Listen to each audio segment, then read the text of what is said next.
My name is Edith Carter, and I'm 77 years old. I wasn't expecting a grand celebration or a red carpet. All I had looked forward to was dinner at my son's house, a simple meal, a seat at the table, and a few hours with the family I had spent a lifetime supporting. I had just finished adjusting the navy blue dress I wore on special occasions. It wasn't fancy, just neat, respectable. The kind of dress Marissa, my daughter-in-law, wouldn't roll her eyes at. I glanced at the clock. It was a little past 6. Dinner was supposed to begin at 7. Then my phone buzzed. I reached for my glasses, expecting a reminder from Garrett, or maybe a last-minute question about dessert. But instead, I saw the message. "You weren't invited. My wife doesn't want you there." Just like that. 8 words, not a call, not a conversation, a text message. For a moment, I thought it had to be a mistake. Maybe it was sent to the wrong person. Maybe Garrett's phone had been hacked. But no, it was his number. It was his tone.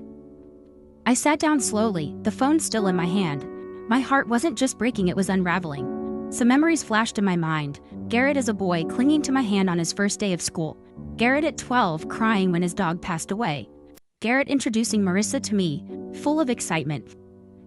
And now Garrett, a grown man, telling me I wasn't welcome. I stared at the wall, not moving, not crying, just silent. That was the moment something inside me shifted.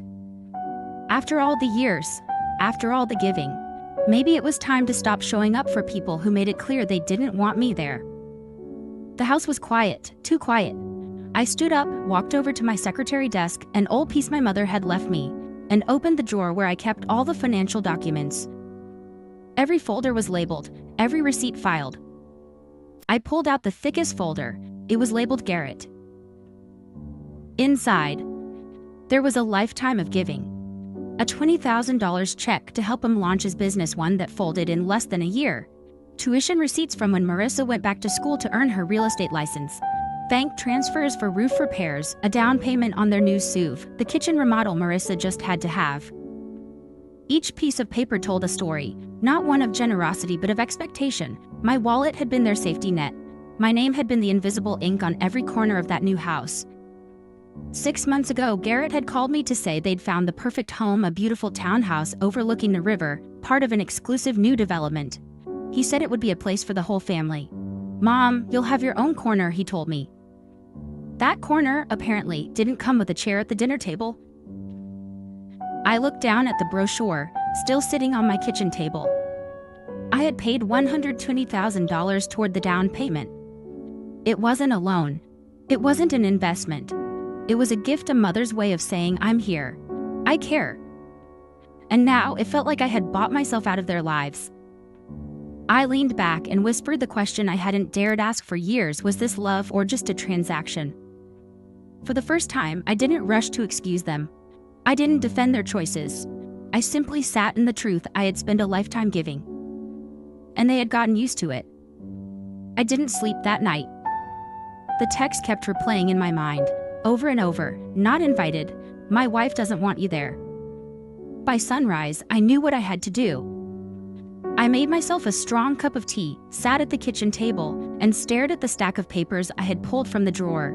Then I picked up the phone and called the bank. "Good morning. Fayetteville Community Bank. How may I help you?"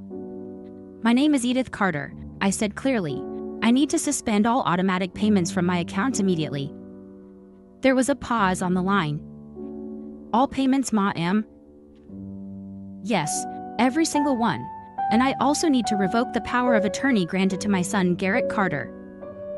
I could hear the woman on the other end typing. "That's a significant change, Mrs. Carter. We'll need your signature for the full process, but I can begin the suspension now." "That's what I want. Start today." The silence that followed was not awkward, it was powerful. I had supported my son, his wife, their lifestyle, their ambitions, and their obligations for over 2 decades. But that morning I remembered what James, my late husband, always said: "Edith, love them, but don't let them walk on you." When the woman confirmed that all 174 automatic payments were now blocked, I thanked her, hung up the phone, and exhaled deeply. I hadn't realized how heavy it all had been. The years of small compromises, the quiet dismissals, the holidays spent alone while still footing the bills. That morning, I didn't just cancel payments, I reclaimed space in my own life. My phone buzzed again. Garrett. I didn't answer. Instead, I typed a simple message and stared at it for a long time. Time to pay your own way. Then I turned the phone off and turned a corner in my life. By the time Garrett showed up at my door, the kettle was already on the stove. He didn't knock politely. He rang the bell in that impatient, sharp way that said he wasn't here for a chat, he was here for control. I opened the door and he walked right in without waiting for an invitation. "Mom, what's going on?" he asked, the worry in his eyes barely covering the irritation beneath. The mortgage bounced. Marissa's car payment didn't go through. The bank called about the suspended authorizations. "Did you cancel everything?" I nodded. "Yes, I did." He blinked. "All of it?" "All 174 transactions." Garrett sank into the living room chair like the wind had been knocked out of him. "Why?" Hey." I didn't raise my voice. I didn't cry. I just looked at him and said, "You uninvited me from your house, Garrett. The one I helped pay for. You sent a message saying your wife didn't want me there, and you didn't even try to stop her." "That was a mistake," he stammered. "Marissa was upset. I didn't mean it." "You didn't mean to say it, or you didn't mean for there to be consequences?" I asked quietly. He looked away. I poured 2 cups of tea, placing one in front of him. He didn't touch it. "We have bills, Mom," he said finally. "Loans, Toby's tuition, the house, you've always helped us." I did, I agreed. But that help became expected, and then it became invisible. Garrett opened his mouth to respond, but I raised my hand.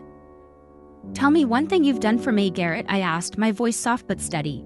"One thing you did not because you had to, but because you wanted to. One thing that didn't involve you needing something from me." He sat in silence. And in that silence, I found my answer. 2 days later, it was Toby who showed up. He looked disheveled, wrinkled shirt, dark circles under his eyes, and that nervous energy of someone who had never truly faced consequences. I let him in without saying much. He dropped onto the couch and rubbed his hands together. "Grandma, I need help," he began. "My credit card's been frozen. I can't pay my rent. My car's overdue. I'm in trouble." I sat across from him, calm and composed. "How much do you owe?" He hesitated. "About $7,000. "What did you spend it on?" He shrugged, avoiding my eyes. "Some stuff, a new phone, a trip with friends, a few parties." I nodded slowly. "You've been working for 2 years now, right? At the insurance company?" "Yeah." "So why haven't you learned to manage your money?" He looked like a child being scolded, not a 23-year-old man. "I guess I always thought I could ask Mom and Dad, or you." "That's the problem," I said. "You've all gotten used to thinking I'd always be here to fix things. But I'm not your backup plan, Toby. I'm not your bank." He leaned forward, desperation creeping in. "Grandma, please.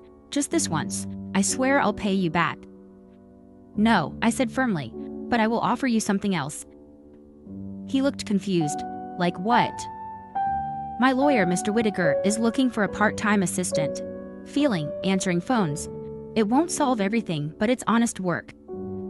Toby blinked. "You'd do that for me?"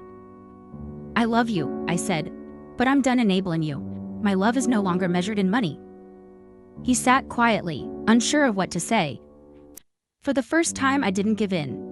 And for the first time, he heard the word no, out of anger, but out of love.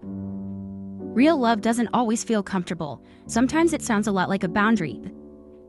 That evening, as the sun dipped behind the trees, Rebecca showed up with a bag of groceries and a soft knock on the door. She didn't come for money. She didn't come to plead on anyone's behalf. She just came to check on me. "Grandma," she said as I let her in, "I saw Dad earlier. He looked lost. Mom's furious. Toby's sulking. The house is chaos." I didn't respond right away. We unpacked the groceries together. She chopped vegetables while I boiled pasta. After a while, she asked quietly, "Are you okay?" I looked at her, truly looked at her. Rebecca had always been different, quieter, more thoughtful. She never asked for much. She called on my birthday. She visited without a reason. She hugged me just a little longer. "I'm okay," I said. "For the first time in a very long time, I think I'm actually okay." She smiled. "Good, because I think you're doing the right thing." I raised an eyebrow. "You do?" She nodded. "I've seen how they use you, especially Mom. She's always dressed in the best, drives the best, dines at the best, and somehow it's always you footing the bill. It startled me to hear those words from someone so young. But she wasn't just a child anymore. She was a woman, and she saw clearly. "You've taken care of everyone for so long," Rebecca added. "It's time someone took care of you." We sat down for dinner, just the two of us. No tension, no manipulation, just a simple meal and honest conversation. Before she left, she hugged me tight. "I'll always be here for you, Grandma, not for your money. For you." I kissed her cheek. That's all I ever wanted. In a house that had echoed with demands and expectations, Rebecca's presence was the one thing that felt real. It reminded me what family should feel like: safe, sincere, and free. The next day, Garrett called again. "Mom, we need to talk, as a family." His voice was tight, rehearsed. I could hear Marissa in the background. "Tomorrow at 2, I said. "My house. No surprises." But of course there were surprises. At exactly 2 o'clock, Garrett showed up first. He looked exhausted, shirt wrinkled, eyes puffy. "Mom," he said, "I wanted to talk to you before everyone else arrived." Everyone else? He hesitated. Marissa, she invited a few people, her parents, her sister. They're concerned. I stepped to the window and froze. 3 cars had just pulled into my driveway. Out stepped Marissa in full glamour, followed by her parents, siblings, even a couple of their friends. I turned back to Garrett. "You brought an audience." "She thinks he started," but I held up my hand. When the doorbell rang, I opened it slowly. Marissa stood there, flanked by her delegation. "Good afternoon, Edith," she said loudly, projecting her voice. "We're here to discuss this situation as a family." "This is my home," I said quietly. "Not a courtroom, not a boardroom, just my home. And I didn't invite any of them." Marissa blinked, clearly not expecting pushback. "You, Garrett, Toby, and Rebecca may come in. The rest can wait outside or leave." Marissa's smile faltered. She turned to her family. "Please wait in the cars. We won't be long." Reluctantly, they retreated. Once inside, I faced my son, my daughter-in-law, and my 2 grandchildren.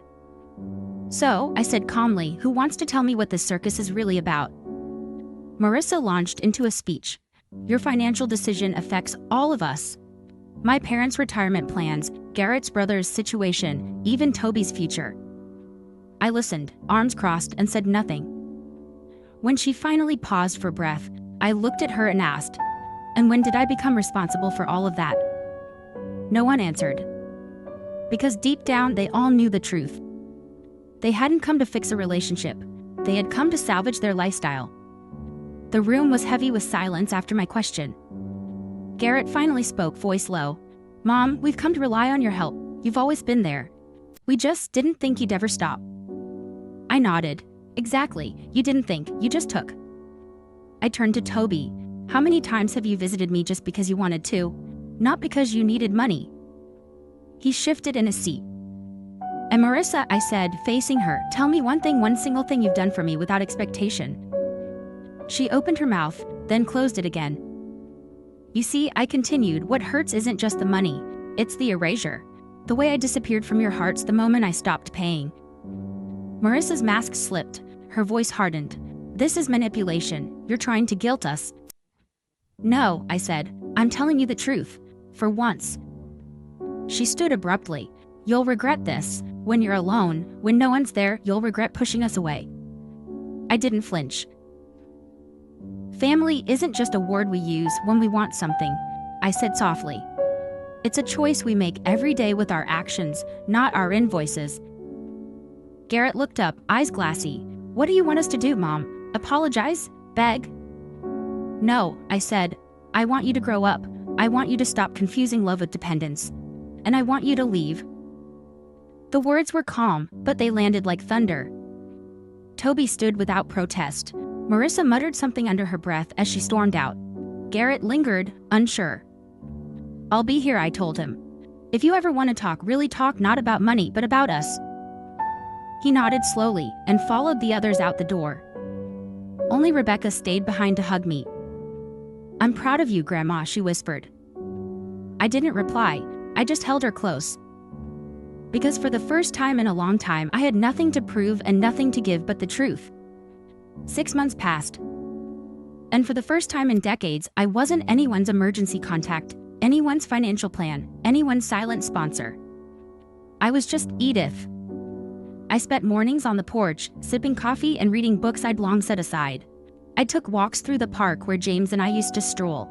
I even signed up for an art class at the community center, something I'd always wanted but never dared prioritize.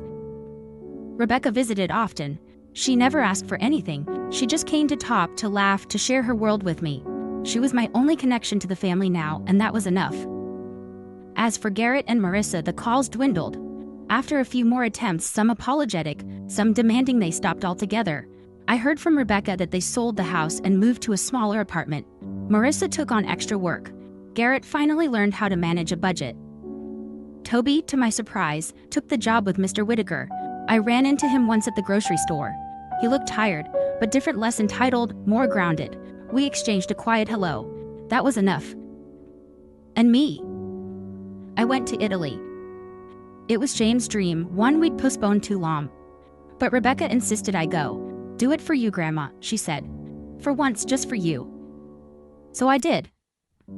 Now I sit on a terrace in Tuscany, watching the sun set over rolling vineyards.